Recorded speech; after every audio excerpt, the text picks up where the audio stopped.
Magdadalawang taon ng kasal sina Dane at Richelle. Lagi silang tinatanong kung kailan daw ba sila magkaka-baby. Pero for now, happy raw sila sa kanilang fur babies na sina Almond, Malos, and Coffee. Kami napag-usapan naman na namin na unahin muna yung stability namin bilang mag-asawa. Siyempre, pag nagka-baby ka pa, diapers, milk, siyempre, yung vaccinations pa nila and everything. It's not yet now.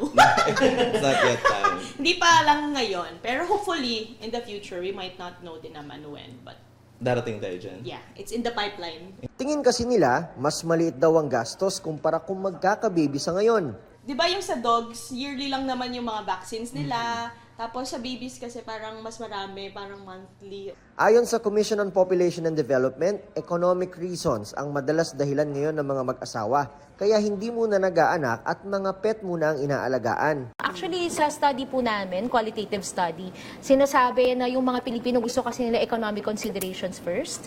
And even some prefer pets over children. And uso po yan ngayon.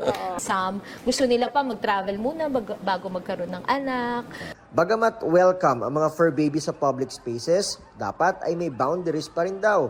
Kamakailan, nag-viral ang mga litratong ito ng asong ipinatong sa baby diaper changing table sa loob ng female restroom ng isang mall. Naroon din sa loob ang fur dad.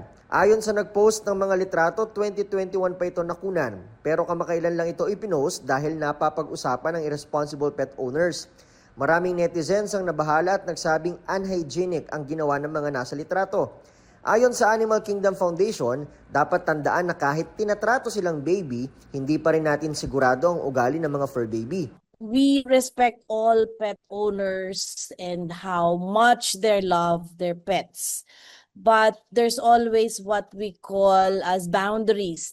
Ibang usapan din daw ang mga sakit na pwedeng makuha ng mga baby na ihihiga sa diaper changing station kung ginamit din ito ng mga alagang hayop. Like for example, baka may tick and flea yung aso, may mga skin disease yan, and then the next baby na ilalagay doon na naging na allergy or na nakagat nung tick or nung flea na yan ay magkaroon ng sakit yung tao, no? That facilities for a baby, a human baby. Sa huli, respeto sa isa't isa naman daw palagi ang dapat mangibabaw.